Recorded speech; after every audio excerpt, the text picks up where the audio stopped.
Hello there. Good to see you, Yoni. Organic isn't vegan problem. Uh, no, I don't know exactly what that means. Organic isn't vegan. If it's vegan, it's vegan. If it's organic, it's organic. If it's organic and vegan, it's organic and vegan. I don't care what people say. If people say that if it's organic, it's somehow hurt or killing animals. It's killing a lot fewer animals than eating stuff that's not vegan. So, you know what? People are going to say all kinds of stupid shit just because they're trying to make a case against veganism or whatever. But it's absurd, and we need to worry about. So, I wouldn't pay any attention to that personally, and won't pay any attention to it now, other than what I just did. So, I am now live on Facebook and Instagram. Hello there. See if you're doing. I'm sorry I'm late today. I am out running errands. I'm not at Tanglewood. Actually, we open tomorrow. We frizz swollen, actually the top of my hand. Much better than it was. But I fasted for several days. Still have things we need. And this happens every time we open. We always have ongoing needs. And so I realized this was my last opportunity. Unfortunately, in my local area, we live out in the sticks. Everything's closed because it's Good Friday, and so the only way I could get to I needed to drive a while to get to a place where there's tourists. I'm actually at one of the beaches where there's more tourists, because here literally everything is open. Things are closed. It's Good Friday, so in small towns and villages in Costa Rica, a Catholic country, everything closes on Thursday. Gas stations, hospitals, maybe some bars and restaurants, but not much else. Food stores, not much else. And so I arrived here last evening, did a bunch of work, got up this morning and made it. And so that's why I asked someone to post that I would be late today rather than just being late. I want to know. I hope you got the message. So Yoni says, I've experienced right shoulder pain every time I possibly eat too much water, and for my size, the limit is around 2 kilograms. Do anything about this type of pain? Thanks a lot. Right shoulder pain. Pain, I have no idea. I'm not sure what the relationship is there, if that's what you can handle. But obviously there's something going on, and that's not addressing the cause of the problem. That's just eliminating, you're from triggering that particular symptom. Be good to figure out what's going on. I don't know what it is. I'm sorry, I can't really help you with that. Chances are good, if you fasted long enough and properly, you would be able to deal with that. And that's what happens with melon belly. Melon belly, I believe, is occurring because we're rehydrating old material. And we eat enough high water content foods like watermelon, we're going to read old stuff, and we're going to get pain in the belly. And it goes away if you give it a little bit of time, and then you can eat more. But this is something that doesn't happen when your system is actually clean. It doesn't happen. So I've never experienced melon belly. I eat 2 to 3 kilos almost every day. Scroll. Good morning, Loren. Question. Yes, indeed, it is. Thank you. It's been crazy around Tanglewood this last, but maybe once we're open, it should be a little quieter for me, actually. These next couple days are going to continue to be busy. We still have some welcome type videos, welcome to the program, etc., for the coaching course. We've done all the other videos. I'm not sure how many in all. I think about 100, maybe just over 100 videos already recorded, but we have, as I said, sort of welcome type thing that will be a little bit more. All right, we were full. We actually have a little bit of space now because there are wanting some people that couldn't get to us last minute, but otherwise we would have been pretty much full. Judy says, "Good morning, Loren. Great to see." Some might. Again, personally, for veganic farmers if you want to, but you might be limiting yourself severely. There are farmers who are vegan, like you and I, any animal products, and that's one way. But again, I think you're going to find that your choices might be severely limited that way in terms of what produce is available. Okay. Lime Linda says, do your patients sometimes pass out? Do they sometimes pass out? Well, yeah, it happens. It doesn't happen very often. One of the key reasons that people pass out while fasting is A, they get up too quickly. B, they're not drinking enough water. Their blood pressure is lower than it needs to be. And so when they get up quickly, they're not getting enough blood to the brain. This is really about knowing how to interpret your numbers to know how much water. It doesn't happen very often. All right, Wellness with Me says, hey, Loren, hope all's well with you. What are your thoughts on mandated V's for travel? I would never take the V, never, ever, under any circumstances. It's one thing, a normal one, like a yellow fever, okay, because you can fast that garbage out of your body. Nothing. I would never take it under circumstances. Okay, I hope that helps. I also think that there's no way anyone should ever be forced to do this. There's actually international law passed after that says no one force you to put anything in your body. Of course, the fact, this idea that we need to do this to protect, this should be obvious by now that this is nonsense, right? This whole thing is right. All right, real talk. Hey, Logan, good things should avoid it. Okay. I'm not sure what you're saying, but whatever. You mean, yeah. Dixie, hello there. Just curious about where did you find Hippocrates' second part of the full quote? I tried a long time ago. I have been, I've been fasting 35 years. 35 years I've been studying health, and so, I mean, this is something I probably came across 30 years ago. I can't tell you where it was. Gabriel says, good morning, Loren. From Spain, are the white seeds of the watermelon just as toxic as the black ones? The seeds of figs even as toxic, if at all? Because the cucumbers, if you eat, that's okay. They're intended to enter your body, pass through completely unchanged. The seeds are because they don't have the reserves that large seeds have. If a avocado seed or a mango seed around, it can last a long time without and still sprout later on. But smaller seeds need that the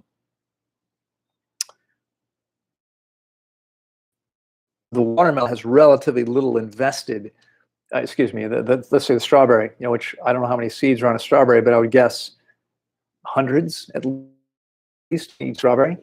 And so each seed, the strawberry has very little invested in the survival of each seed. If one or two of those seeds get chewed up, or some of them do, that's okay. The fact, you're going to poop out a ton of strawberry seeds if you eat a bunch of strawberries. Right? If every strawberry has, let's say, 100 seeds, and you eat, and maybe it's 2,000 seeds that are winding up on the ground in perfect fertilizer, is concerned about whether one or two of them get chewed up and swallowed. And so there's probably no need to protect them the same way, because the intention is to swallow them. And so I doubt it'd be toxic. If they made the seeds toxic and people started getting sick eating strawberries, then they would be less likely to eat strawberries, which means they have the help in spreading their genes around, which is the intention, to create as many strawberry plants as possible. So it's to the benefit of the strays for strawberry seeds to be not toxic. And this is often true with other smaller seeds. Now, with like a grape seeds are toxic, but they're large enough that when you bite into one and you spit it out, you're going to attempt to not bite into them. They don't taste good. Know if you're chewing one up or not. You're going to probably stop doing that. Okay, thank you very much. I'm glad to be here. Gabriel says, within the community, lot of does the house also fit? What type would be a villa or a little ranch? Okay, so lot. The house doesn't come with a lot. Okay, a lot is a piece of land It's expensive. It's not, I mean, there are, it's not expensive compared to the US or Europe. You can't get a lot for anywhere close to that much money. I mean, not in most places anyway, maybe someplace, but certainly it's more expensive than other place.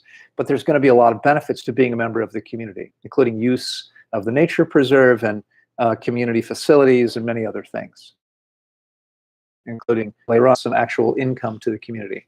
All right, Santos Leon Shah says, your thoughts on limiting or removing foods with lectins. That's nonsense. I can't remember the name of that doctor.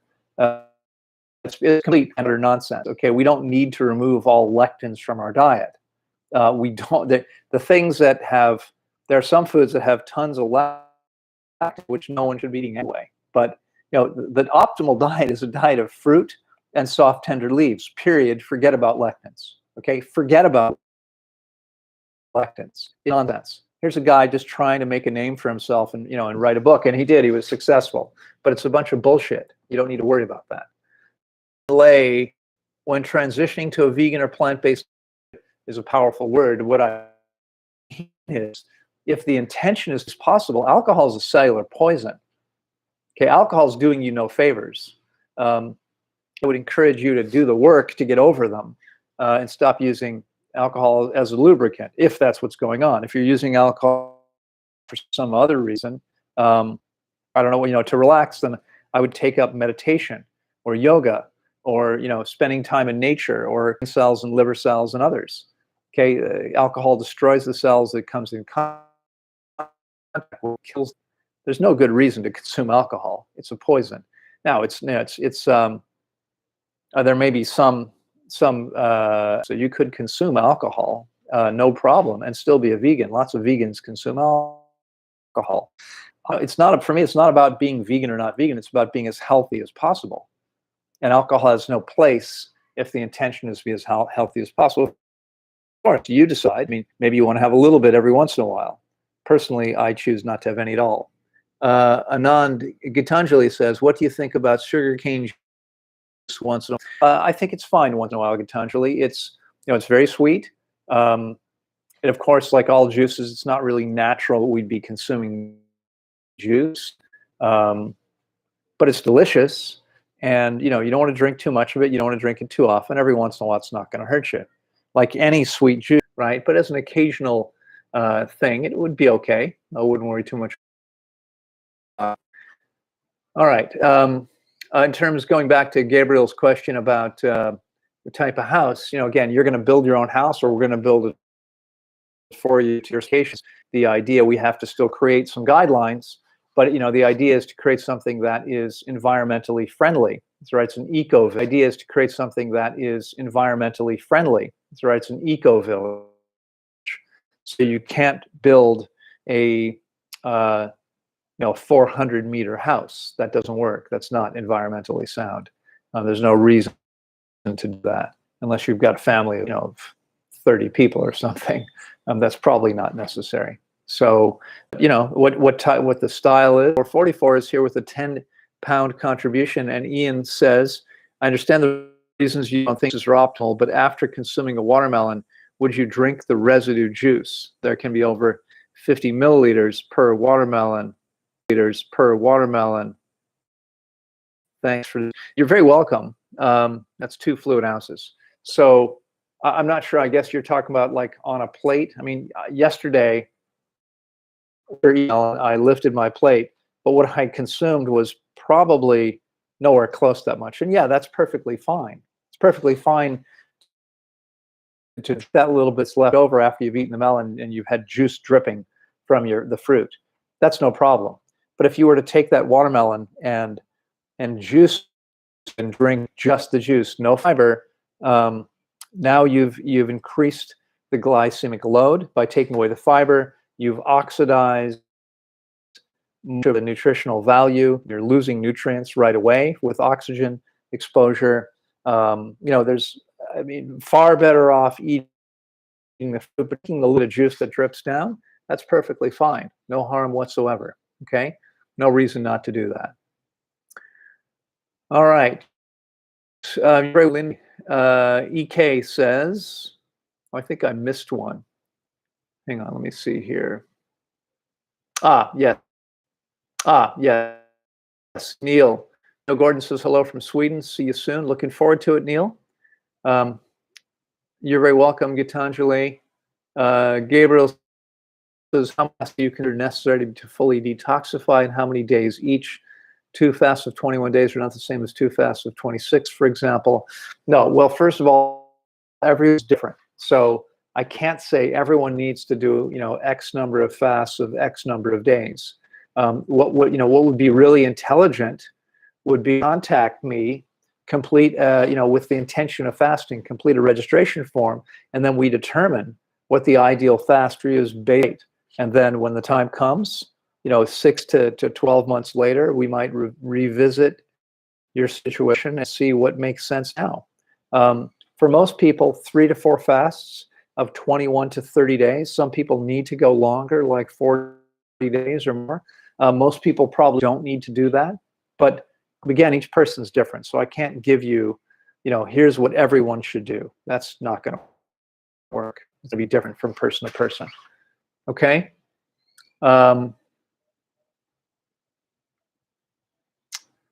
All right, Paulina. Hello there, Paulina. So good to see you too. I'm so sorry. I have not responded to your message yet. It's been very busy, and it's been a little hard because the guys are, etc. By the way, bad news is we started late, but we're waiting for me in a few minutes. So I won't be too oops, I hit my phone by accident. Okay, so Paulina, let me take documents which we are closed Thursday and Friday. Some people are gone early to go to a place where everything was open, and things are closed where we are down here at the beach. I went to some shops, booking.com, and there were very few. And the thing is, it's 7 acres, and we enlarged since you were here. We bought that farm next door, and what we have 2 hectares, 5 acres on the other side of the hill, and we're a little community there temporarily with buildings that we can bolt together, take apart, and now can pay something towards their construction. We'll take that money and build them one of these units, and then we'll give them credit towards the construction of their home, or money back later on the time comes. But we actually need the funds now to build. So it will be, very well could be possible to be living on site. It could be 10 or 15 or 20 cottages. Right now, there might be a few that wind up getting built. We start to create a little community sooner than later. There'll be internet access. We'll have water, we'll power. We'll create cool little structures. And then later on, they'll be, you'll be able to create whatever you want. We're hoping now to know something next week. But there you have it. All right. Let's see. Fabrizio says, hi, Loren. Thanks for sharing your knowledge. You're very welcome. I'm happy to be here every week, and will continue doing so as long as I'm able to. Santos Leon Shah says, thank you, Dr. Lockman. I'm not, by the way, I'm just someone who's been studying health and nutrition for 45 years, coaching people for 30, running the world's largest fasting center for 24. But not a doctor. Do you know if whole food supplement necessary will fix the gut? Is buying us? No. I mean, first of all, nothing fixes anything, right? The body is self-healing. So there's no diet that's going to fix you. A leaky gut on a whole food plan long enough and properly, which means with guidance. We've helped probably hundreds of people heal from leaky gut syndrome via fasting. It's fast with me 21 days or more, and you'll almost certainly be done. What happened to your arm? I was playing frisbee on the beach last week. We took the team to the beach and threw the frisbee. It hurt a lot, and within about an hour, my hand was quite swollen. This is just to isolated, so I can't bend my wrist because my dude hurts. So this prevents me from doing that. I can still use my hand a little bit. It's not too bad, but I can't do too much with it. Mexican pesos. Thank you so much, Alina. Where are you? I don't see. Is there a question here? This might be the last one, so I'm going to see. I don't see a question. Alina, if you have a question you'd like to ask, feel free to post that below your super chat contribution. Alina, tell me where you are. I was just in Mexico. I don't know if you're aware. Spent 2 nights there and then went down to Tulum, and was blown away by how much it had built up since the last time I was. How expensive everything was. It was crazy. Alina says, thanks for sharing your knowledge. Has anyone with the condition Porphyria ever fasted with you?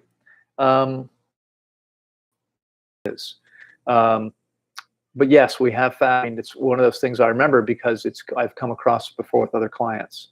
Okay, now we've got a couple more super chats and I'm late for my call. So I'm going to answer these other questions and then I'm going to have to go. I know you're in Mexico, Alina, or I assume because you've made a contribution in Mexican pesos. So I'm just wondering where. If you want to share where. So next time I need to renew my visa, which will be sometime in June, I will probably do it. You're in Mexico City. Okay, well, I actually flew into Mexico City and I flew back directly from Cancun to San Jose, Costa Rica. But let me know, you want to organize some events in Mexico City? We could do that if you're up for that. All right, let's see. Rachel Greens made a £5 contribution. Says, I opened up a pie and it was pale inside, not as sweet as other ones I've eaten. Was this unripe or a different variety? Thanks. Well, I don't open unripe papayas, but I don't think change from yellow to orange. There are some varieties which are naturally yellow inside. So my guess is it was a yellow variety, just happened to be unripe. I think we talked about how to know if they're ripe, and I sometimes it's maybe feel like it's a little bit hard to tell, but it sounds like it just probably wasn't quite ripe enough. But yeah, my guess is it's just a yellow variety. All right, Theodore says, hope you're doing well, my friend. By the way, Alina, if you want to write to me directly, info@tanglewoodwellnesscenter.com, I'll be glad to take a look at the condition and respond to any concerns you might have. Okay? Theodore says, well, hope you're doing well, my friend. What are your energy levels like when fasting after so many fasts, and how is your energy overall in a day? Usually I've got tons of energy every day, and this is even though I typically work from 5 a.m. until 10 or 11 p.m. at night. Usually without much break sometimes, but usually not without too much of a break. I mean, I'll usually spend a little bit of time in the garden. Sometimes I'll play a little bit of ping pong during the day. You know, I'll break for meals at 2 and 6 or 7 o'clock, something like that. I usually have tons of energy, even while fasting. Usually people can't tell if I'm fasting or not because my energy doesn't really change very much. Energy drops when people are fasting, not because of lack of food, but rather because they're detoxifying. Okay? All right, so I'm late. I've got to go take this call. Let me, William says, on a water fast, why do we need to drink more than our thirst dictates? Isn't our infinitely smart bodies the assessment for our water needs? No, William, unfortunately it's not. The problem is that as we become dehydrated, we lose touch with our thirst mechanism. Okay, if you want to clean all the garbage out of your body, you need to actually have someone who knows how this works guide you through the process. Drinking when you're thirsty doesn't work. We don't get the same results. Bottom line, we don't get the same results. Okay, in order to get all the garbage out, you need to actually drink the amount of water that I'm telling you do, and it's going to be different for each person. But typically, we're looking at 4 to 6 liters a day for most people. You actually need to know how to properly interpret those numbers.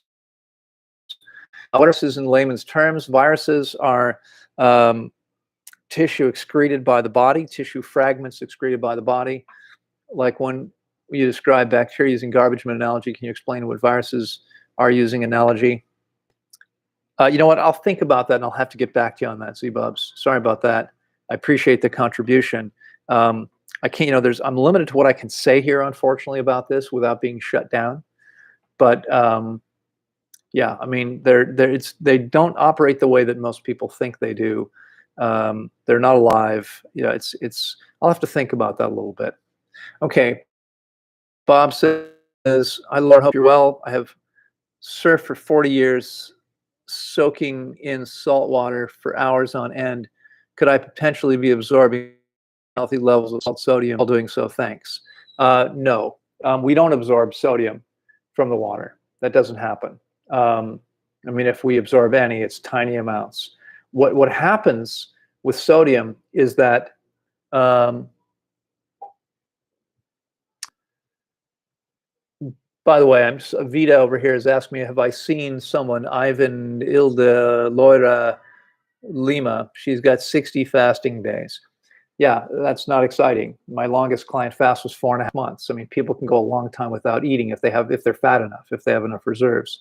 It's not a big deal. I've taken people who weren't that heavy 57 days without, I mean, fasting 60 days doesn't mean anything. If she didn't do it properly, she probably didn't come close to getting the benefits that she could have gotten.